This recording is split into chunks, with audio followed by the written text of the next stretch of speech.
Hi అండి, welcome to అల్లరిపిల్ల భవ్య. ఈరోజు నేను మంచి హెల్దీ రెసిపీతో మీ ముందుకు వచ్చానండి. అదేంటంటే రాగి దోశ, అలాగే రాగి ఇడ్లీ. ఈ రెండు కూడా ఒకే బ్యాటర్తో అయితే ప్రిపేర్ చేసుకోవచ్చండి. సపరేట్గా వేరే బ్యాటర్ అయితే అవసరం లేదు. ఈ రాగి ఇడ్లీలు అయితే చాలా సాఫ్ట్గా, చాలా స్పాంజీగా అయితే వచ్చాయండి. అలాగే దోశలు కూడా మంచి క్రిస్పీగా అయితే ఉంటాయి, చాలా టేస్టీగా కూడా ఉంటాయండి. ఈ రెండిటికి కాంబినేషన్గా మనం ఒక చట్నీని అయితే కూడా చేసుకుందామండి. అలాగే డైట్ చేసే వాళ్ళకి కూడా ఈ బ్రేక్ఫాస్ట్ అనేది చాలా బాగా ఉపయోగపడుతుంది. ఇప్పుడు మనం ఎలా చేసుకోవాలో చూసేద్దాం. ముందుగా ఒక గిన్నె తీసుకోవాలి. ఆ గిన్నెలోకి 1 గ్లాస్ మినపగుళ్ళని తీసుకోవాలండి. సేమ్ ఏ గ్లాస్తో అయితే మినపగుళ్ళు తీసుకున్నామో అదే గ్లాస్తో 1 గ్లాస్ రాగులను తీసుకోవాలండి. అదే గ్లాస్తో 1 గ్లాస్ రేషన్ బియ్యం తీసుకుంటున్నాను. మీకు రేషన్ బియ్యం అయినా తీసుకోవచ్చు, లేకపోతే మామూలు బియ్యమైనా తీసుకోవచ్చండి. ఇందులోకి కొన్ని మెంతులను అయితే యాడ్ చేసుకోవాలండి. తర్వాత ఇందులో తగినంత వాటర్ పోసుకొని శుభ్రంగా వాష్ చేసుకోవాలి. ఎందుకంటే ఈ రాగుల్లో కొంచెం డస్ట్ అనేది ఎక్కువగా ఉంటుంది కదండి. ఒక 2-3 టైమ్స్ అయితే మనం వాష్ చేసుకోవాలి. వాష్ చేసుకున్న తర్వాత వాటర్ పోసుకొని ఒక 5-6 గంటలు అయితే నానబెట్టుకోవాలండి. 5-6 గంటల తర్వాత చూస్తే ఈ విధంగా అయితే చక్కగా నానిపోయినాయి. చూసారు కదండి, పప్పు అది కూడా బాగా నానింది. ఇప్పుడు వీటిని ఇంకొక టూ టైమ్స్ అయితే శుభ్రంగా కడుక్కోవాలన్నమాట. ఎందుకంటే ఇందులో ఉండే డస్ట్ అంతా బాగా నాని మురికి అనేది బయటకు వస్తుందండి. ఈ వాటర్ అంతా వంచేసి మంచి వాటర్ వేసుకొని ఇంకొకసారి కడుక్కుంటే సరిపోతుంది. ఇప్పుడు మనం ఒక మిక్సీ గిన్నె తీసుకోవాలండి. ఆ మిక్సీ గిన్నెలోకి నానిన రాగులు మినపప్పుని వేసుకొని మిక్సీ పట్టుకోవాలండి. ఇందులోకి మనం ఒక టీ గ్లాస్తో వాటర్ అయితే యాడ్ చేసుకోవాలి.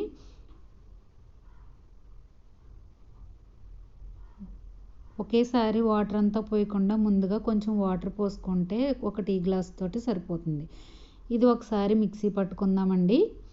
ఇప్పుడు కొంచెం పిండి అనేది గట్టిగా ఉంది కాబట్టి ఇంకొంచెం వాటర్ని యాడ్ చేసుకొని మిక్స్ చేసేసుకుంటే, ఇది మరీ స్మూత్గా అయితే రుబ్బుకోవద్దండి. ఎందుకంటే కొంచెం మన చేతికి పిండిని చూస్తే కొంచెం లైట్గా బరకగా ఉండేటట్టు చూసుకోవాలి. అప్పుడే మనకి ఇడ్లీలు కానీ దోశలు కానీ మంచి క్రిస్పీగా, అలాగే ఇడ్లీ అయితే స్పాంజీగా అయితే వస్తాయి అన్నమాట. ఇప్పుడు ఇదైతే మిక్స్ అయిపోయింది కదండి, ఒక గిన్నెలోకి అయితే తీసేసుకుందాం. నేనైతే మిక్సీ గిన్నెలో వేసి రుబ్బుకోవడం అయితే చూపించానండి. సేమ్ ఇదే పప్పుని మనం గ్రైండర్లో కూడా వేసి రుబ్బుకోవచ్చు. పిండి అంతా రెడీ అయిపోయింది కదా, మొత్తం గిన్నె అంతా నిండిపోయిందండి. వేరే గిన్నెలోకి మనం ట్రాన్స్ఫర్ చేసుకుని ఒక ప్లేట్ మూత పెట్టుకుని ఒక 5-6 గంటలు అయితే ఫెర్మెంట్ చేసుకోవాలండి. ఇది ఓవర్ నైట్ ఫెర్మెంట్ చేసుకున్నా కూడా చాలా బాగుంటుంది. ఇప్పుడు ఇందులోకి మనం చట్నీని అయితే ప్రిపేర్ చేసుకుందామండి. ముందుగా ఒక స్టవ్ మీద ఒక కళాయి పెట్టుకొని అందులో 1 స్పూన్ ధనియాలు, 1/2 స్పూన్ జీలకర్ర, స్పైసీకి తగ్గట్టుగా పచ్చిమిరపకాయలు వేసి ఫ్రై చేసుకోవాలి. ఇందులో పచ్చిశనగపప్పు 2 టేబుల్ స్పూన్లు వేసుకుని కొంచెం గోల్డ్ కలర్లోకి వచ్చే వరకు ఫ్రై చేసుకోవాలి.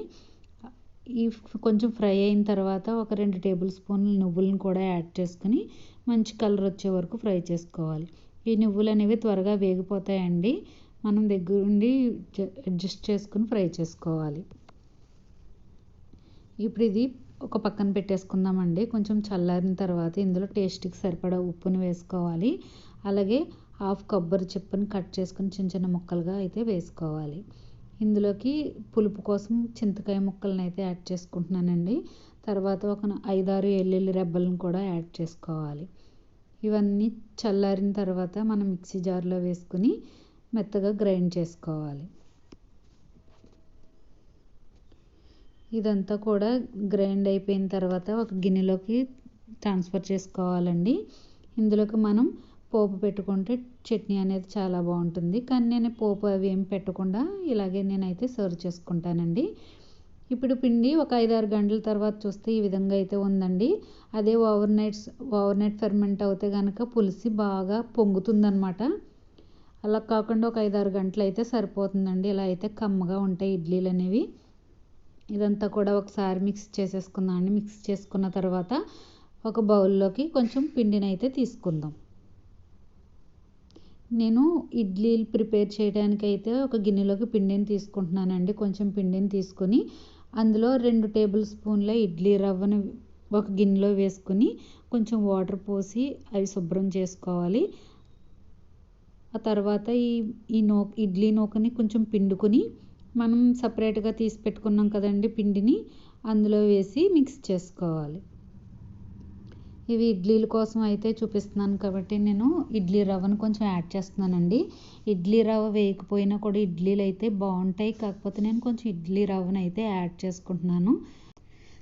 ఎందుకంటే సేమ్ మినప ఇడ్లీలు అయితే ఎలా ఉంటాయో సేమ్ అదే విధంగా ఉంటాయండి. ఈ పిండిని మూత పెట్టుకుని ఒక 10 నిమిషాలు పక్కన పెట్టుకోవాలి. ఇప్పుడు వేరే గిన్నెలోకి ఇంకొంచెం పిండిని తీసుకుంటున్నానండి. ఇదైతే దోశల పిండి కోసం అయితే కలుపుకుంటున్నాను అనమాట. ఇందులోకి కొంచెం వాటర్ యాడ్ చేసుకోవాలి. వాటర్ యాడ్ చేసుకుని ఒకసారి మిక్స్ చేసుకోవాలి. దోశలు అనేవి కొంచెం పలచగా వేసుకుంటేనే బాగుంటాయి కాబట్టి నేను కొంచెం వాటర్ని యాడ్ చేసుకున్నానండి. స్టవ్ పైన ప్యాన్ పెట్టుకుని అది హీట్ అయిన తర్వాత కొంచెం దోశల పిండిని గరిటతో వేసుకుని మొత్తం ఈవెన్గా స్ప్రెడ్ చేసుకోవాలి. ఈ దోశ పైన ఉల్లిపాయ ముక్కలు కానీ క్యారెట్ తురుము కానీ ఏదైనా వేసుకోవచ్చండి. నేను అవేమీ లేకుండా కొంచెం క్రిస్పీగా రావడం కోసం నేను ఈ దోశని ఎలా వేసుకుంటున్నాను. ఈ దోశకి కొంచెం చుట్టూ ఆయిల్ అయితే వేసుకోవాలి.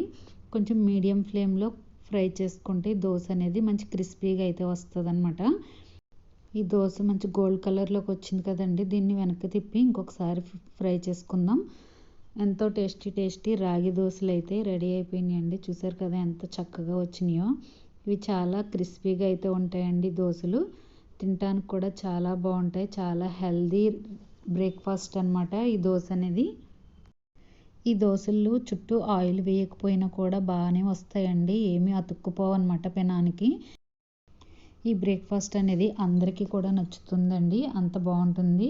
అన్ని దోశలు కూడా ఈ పిండితో అన్నీ ఇదే విధంగా వేసేసుకుంటే దోశలు అనేవి చక్కగా వచ్చేస్తాయి.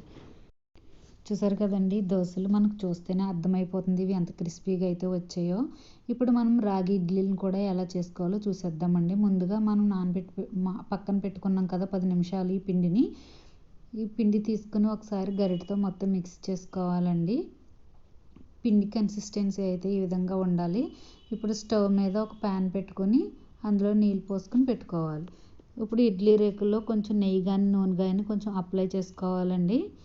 ఇప్పుడు మనం పిండిని ఒక గరిటతో కొంచెంగా వేసుకోవాలి. మళ్ళీ మొత్తం పూర్తిగా అయితే వేసేయద్దండి, ఇడ్లీలు మంచిగా పొంగి పైకి వస్తాయి, అందుకని కొంచెం పిండినే వేసుకోవాలి. ఇలా ఈ 4 గుంటల్లో వేసేసుకుని పిండిని మనం స్టవ్ మీద పెట్టేసుకుని మూత పెట్టేసుకుందాం. ఇది ఒక 5 మినిట్స్ కుక్ చేసుకోవాలండి. మనం ఒకే స్టవ్ పైన ఒక పక్క ఇడ్లీలు ఒక పక్క దోశలను కూడా వేసేసుకోవచ్చండి. ఎందుకంటే ఈ ఒకే బ్యాటర్తో వేసుకుంటున్నాం కాబట్టి ఇది కూడా పక్క పక్కనే వేసేసుకుంటే ఒకేసారి మనకు రెడీ అయిపోతాయి అన్నమాట. దోశలైనా ఇడ్లీలైనా కూడా.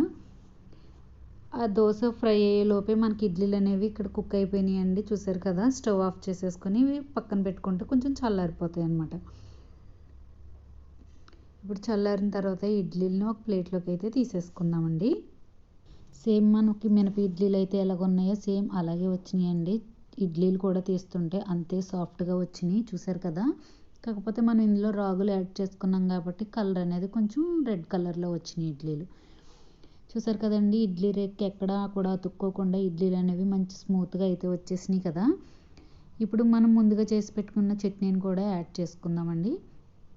చూసారు కదా ఎంత సాఫ్ట్గా అయితే ఉన్నాయో, చూస్తేనే అర్థమైపోతుంది. ఈ ఇడ్లీలు ఒకే బ్యాటర్తో మనం ఇడ్లీలు దోశలు కూడా రెడీ చేసేసుకున్నామండి ఒకేసారి.